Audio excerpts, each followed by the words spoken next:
Macam kata ni modal Shane racun tu Shane atau Timo lagi racun tu. Apa ni? Modal. Shopee Alibaba pun. Okay. So Shopify is like another platform yang kata ni register our business untuk to have our product up there lah. Tapi kalau masalahnya with websites macam tu, baik either kita ni bayar bulan-bulan atau setahun tak sebulan.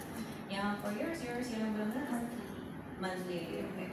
Kalau monthly, they aside from kata ni bayar monthly itu, dorang men-track tu berapa sales kamu dapat, produk kamu, apa saja yang paling best selling. Macam dorang tolong analyse kan. Kalau kita ni berjual gara-gara kita ni mana ada nampak kan yang berapa sales kami yang paling tinggi or every month atau lah.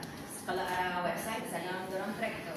Dorang ada lagi bagi data lah macam yang pie chart lah, tu lah. Sama they also track down yang paling banyak membeli barang is boys atau girls. Tapi yang masalahnya with website ni, sudah kamu ada website atau mesti kamu pakar in terms of like uploading product, mendesainnya lawa-lawa, sama yang paling sakit lah. Ini for me, for my business, kalau every month I did not get my sales target, deducted itu ada my website punya subscription sakit. So itu kalau for my business, kan awal-awalnya aku jual buku saja. Tapi I don't want that to be my only income stream. So kalau aku saja aku fokuskan untuk dapatkan duit, ini semestinya aku dapat get my sales tinggi lah. So aku tambah lah buat private events, buat workshops, buat macam-macam lah supaya makin tambah my income stream. Okay.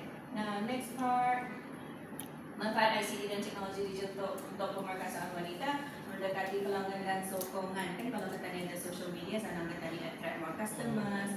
Bukan saja ada TikTok, ada Facebook pun boleh, ada Instagram pun boleh. Siapa di antara di sini pernah guna Facebook Ads? Bayar. IG Ads. So ada some people say kalau IG sama Facebook Ads are they do connect, tapi orang cara dia punya menyampaikan lain.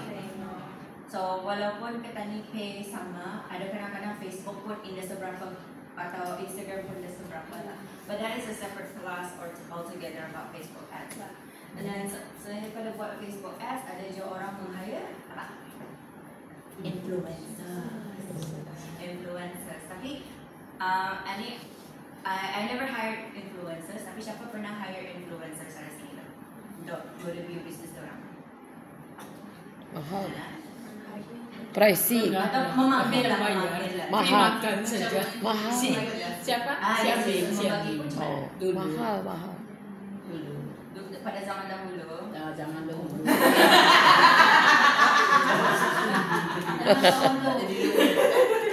Kalau yang kita influencer yang mana satu tu? Si Ambing dulu. Amin Gunawan ka. Oh. Waktu saya siapa tu yang Indonesian artist atau yang Ivan Gunawan kan? Ivan. Pokoknya Gunawan. Kalau siapa yang pernah antar makanan arah influencers untuk orang review? Dia belum minta bayar tu. Tapi kita ni sediakan certain portion lah. Saya bukan makan seorangnya, ada lagi kawan-kawannya macam tu. Dulu. Tapi now bayar kan? Sekarang bayar. Tengok bayar. Influencer. Orang mana tu kalau promote? Membalik. Dia pakai kacamata ni mana saka? Iya, saya pakai kacamata ni mana saka?